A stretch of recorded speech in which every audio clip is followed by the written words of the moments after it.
The gloves are off. Trump just ended protected status for thousands of Somali immigrants, giving them until March 17th to leave voluntarily or face ICE raids. But here's what the mainstream media won't tell you about what's really happening in sanctuary cities right now, and why violent gang attacks are making this the most explosive immigration story of 2026. You see, this isn't just about immigration policy anymore. Your rent could actually be dropping because of these deportations. That's according to White House data. Your neighborhood safety is on the line as criminal illegal aliens are being released back onto the streets in sanctuary cities like Minnesota. Your tax dollars are funding the chaos as governors like Tim Walz refuse to cooperate with federal law. Meanwhile, J.D. Vance is exposing how sanctuary city leaders are actively promoting riots rather than following federal law. The social contract is breaking down in real time. So, speaking of being prepared for what's coming, let me tell you about today's sponsor. I need to ask you something. If the power went out tonight, if stores were empty tomorrow, would you be ready? You see, most people aren't, and that's why I always recommend my Patriot Supply. Right now, they've got a special deal on their 3-month emergency food kit. You'll save $100, but only while supplies last. The kit gives you over 2,000 calories a day for 90 days. Real meals, not just freeze-dried mush. I'm talking about dinner, breakfast, lunch, dinner, even drinks and snacks, all packed in sturdy buckets, last up to 25 years, made right here in the USA. They thought of everything. No MSG, no junk. Just food you can count on when it matters most. And listen, they've got fast, free shipping, 30-day return policy, even disaster replacement guarantee. America is going to need some heroes very soon. So the question is, will you be one of them? You already know it's coming. So why wait until the world falls apart to start protecting your people? By then, it'll be too late. Your window of opportunity will be closed and boarded up for good. So get the life-saving food your family needs and do it now. Lasts up to 25 years. So don't worry that you're jumping the gun. The food you buy today will be ready to eat and delicious the moment things take a turn. And believe me, I've already got my buckets. So when disaster strikes, your family will be eating 3 delicious meals a day, and you'll be the hero who made it happen. So do what I did. Go to preparewithgary.com. Preparewithgary.com right now. Get prepared and get peace of mind. Now back to these explosive immigration developments that are reshaping America. This is the twist that nobody saw coming. ICE is posting direct messages to illegal immigrants on social media, basically saying, leave now or we're coming for you. And the chaos isn't random. It's only happening in blue cities where local officials are actively fighting federal agents. Red areas, smooth operations. It's almost like cooperation works better than resistance. Here's J.D. Vance. Extremely important point. You're only seeing chaotic ICE raids in blue sanctuary cities where local officials are fighting against federal law enforcement. The chaos is created by leaders who would rather promote rioting in their streets than follow the law. He was quote tweeting Inez Felcher, a point that isn't hammered hard enough by ICE and admin spokesman is that these dangerous raids, in more ways than one, happen because sanctuary city and state policies in red states following immigration laws, most of these people are getting picked up at the courthouse. J.D. Vance is blaming sanctuary cities for the chaos, but DHS has specific examples of the dangerous criminals these policies are protecting, starting with Minnesota. Governor Tim Walz refusing to cooperate with ICE, releasing nearly 470 criminal illegals back onto the streets of Minnesota to terrorize Americans. It's common sense. Criminal illegal aliens should not be released back into our streets. So DHS calling out the governor by name. As I said previously, when we covered the same tweet by DHS, Department of Homeland Security, is clearly declaring Governor Tim Walz a terrorist because American citizens are being terrorized by his policies.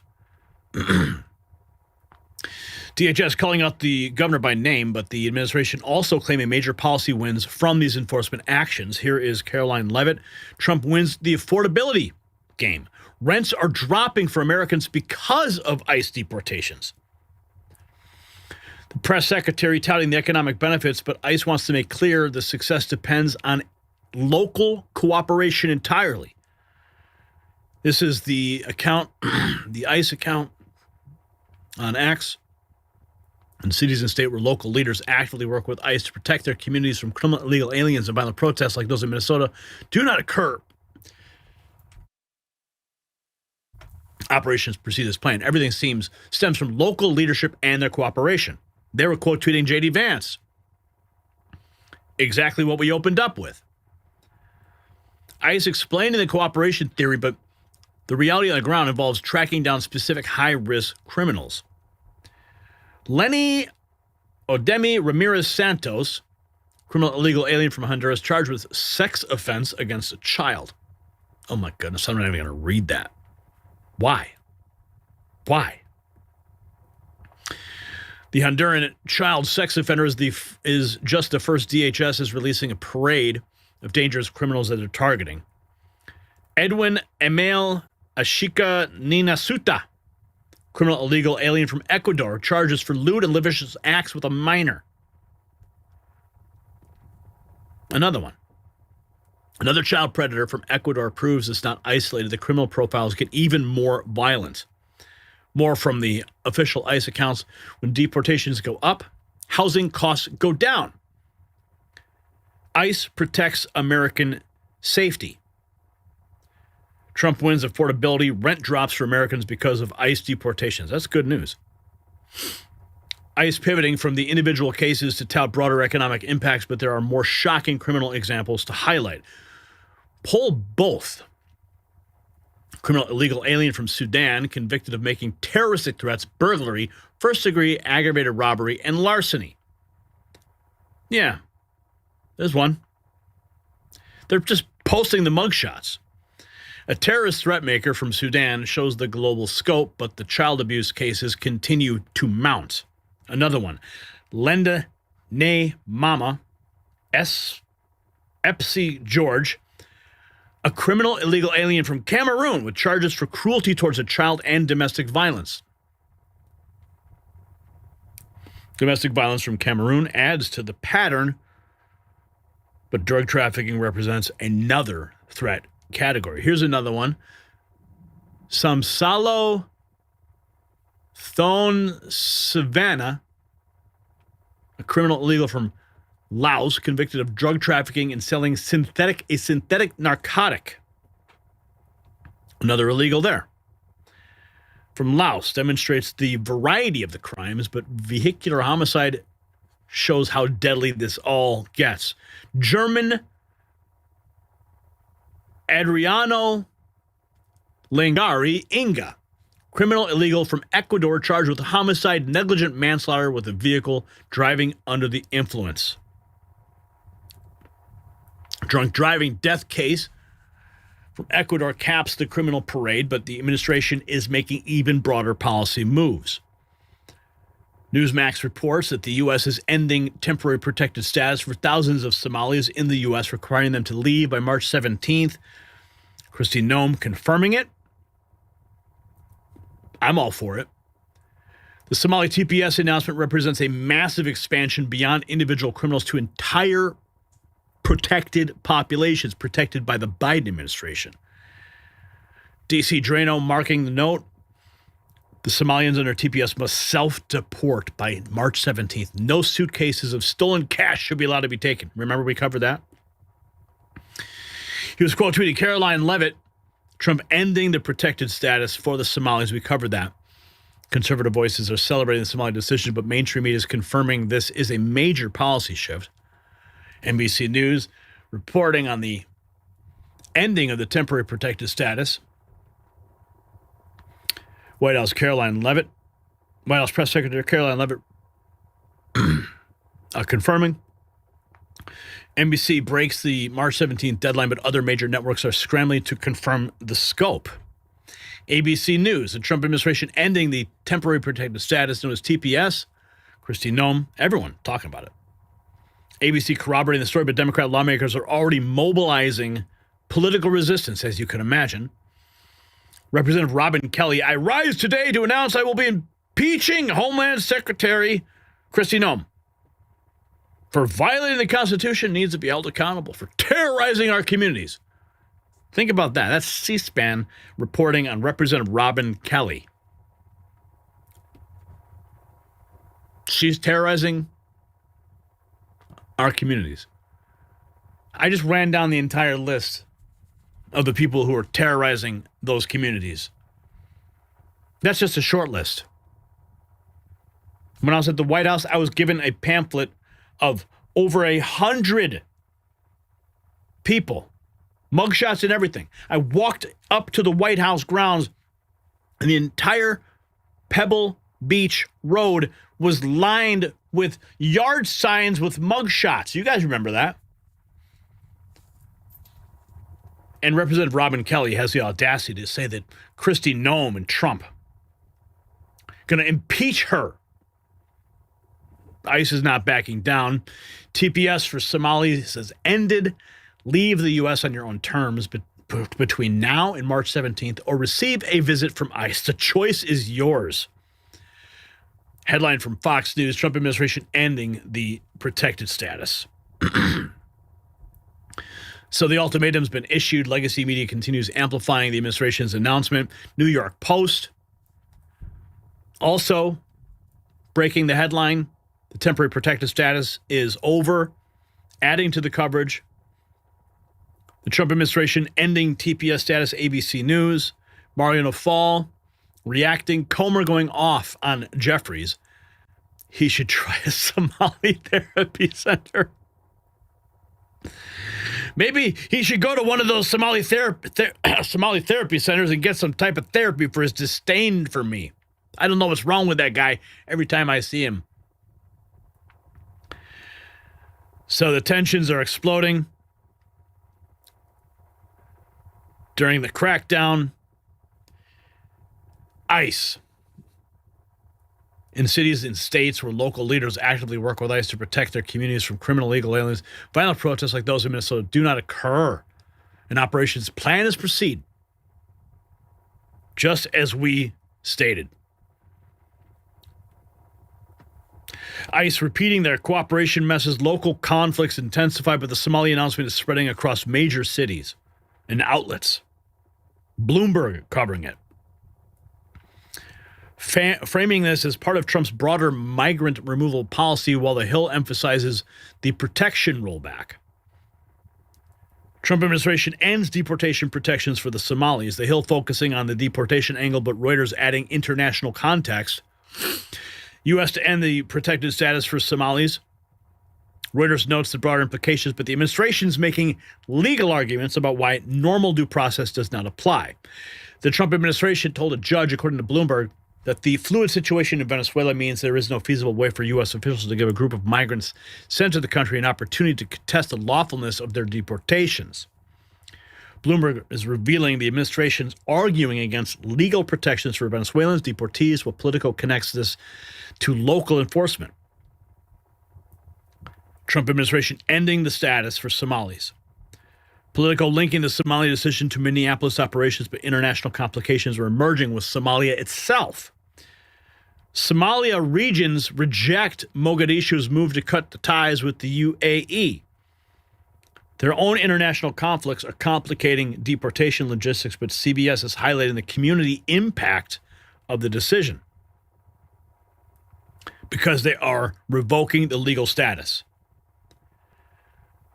raising the specter of deportation for a community often assailed by President Trump. That's CBS News. CBS emphasizing the human stakes for thousands of Somalis, but violent criminal enforcement is escalating in other cities. Charges filed against 2 illegals who attacked ICE in Portland. Make it simple, deport them, says Redline News. Well, the Justice Department is now charging the Venezuelan man shot by Border Patrol in Portland, Oregon.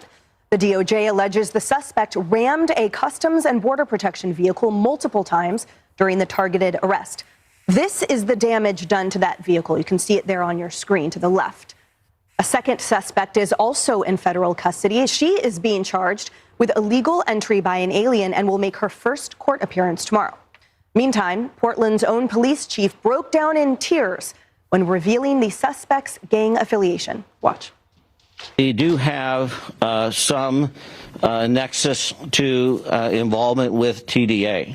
We can confirm that. I hesitated to even share this information initially because I'm very aware of the historic injustice of victim blaming. I want to speak for just a moment specifically to my Latino community.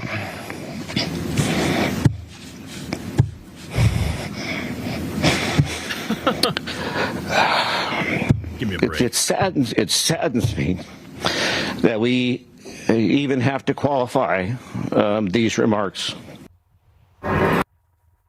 Qualify these remarks, huh? Really? Yeah. Good luck with that. Portland criminal charges show enforcement turning deadly as authorities identify the gang members behind the violence. Wall Street apes. Portland Police Chief Bob Day starts tearing up and wipes his eyes reluctantly. Yeah.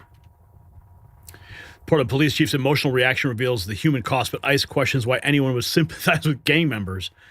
Why is the chief of Portland Police crying over suspected Tren de Aragua members? ICE challenging the chief's tears over gang members while critics slam the emotional response to violent criminals. Zeke Arkham. Let's recap. Tren de Aragua is a violent Central American gang. They're holed up in Oregon doing violent things. They tried to run over a CBP officer. They took lead injection for their troubles. And the woke, low testosterone, weak punk-ass police chief breaks down in tears. Social media exploding over the crying police chief, but the Attorney General is taking action. Pam Bondi, anyone who crosses the red line of assaulting law enforcement will be met with the full force of this Justice Department. According to the newly unsealed complaint, Luis Nino Manacando, an illegal alien from Portland with ties to Tren de Aragua, is alleged to have repeatedly done something. The charges, federal charges, are in play, but Tren de Aragua's threat is spreading. Law enforcement on high alert as the Venezuelan prison gang, Tren de Aragua, notorious for extortion, kidnapping, narcotics, and murder, is growing in Salt Lake City. Green-lighted to shoot cops. And of course, that's who the Democrat Party supports. Law enforcement is warning that fact. That was from the Dapper Detective. Law enforcement warns that Tren de Aragua is expanding to Salt Lake City with orders to kill cops while the Somali deadline approaches. As we stated, the TPS for Somalis has ended March 17th self-deport.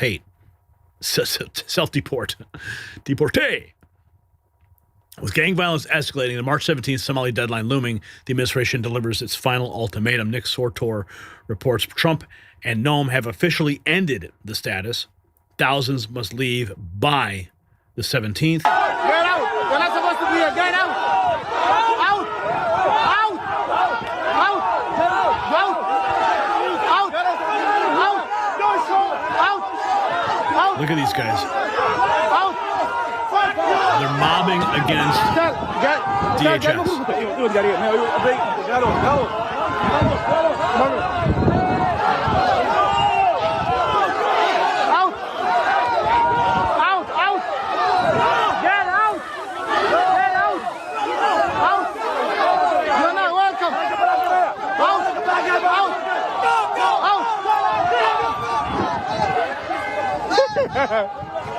Oh, they think it's funny. Well, pretty soon, get out is going to be what they're hearing. Well, they're hearing it now with the status gone. So the smoking gun is dropped. DHS revealing that Governor Tim Walz released 470 criminal illegals back into Minnesota streets rather than cooperate with ICE. Same streets are seeing violent protests. Coincidence? The federal government's literally calling out state leaders by name and posting mugshots of the criminals that they are protecting. So the mask is coming off. The immigration enforcement isn't just about following the law. It's about exposing which politicians will protect criminals over citizens. When ICE says cooperation prevents chaos and the data backs them up, we're watching a real-time experiment in governance. Some leaders choose orders, others choose resistance and riots. The choice reveals everything about their true priorities and who they really serve. So do you think sanctuary city leaders should face criminal charges for obstructing immigration law? Let me know in the comments. And while you're there, check out the Next News merch shop for gear that shows where you stand on protecting America first. The system controls information. Information control is power. They don't want you to see this. The truth only survives together. They don't want this. Share this now.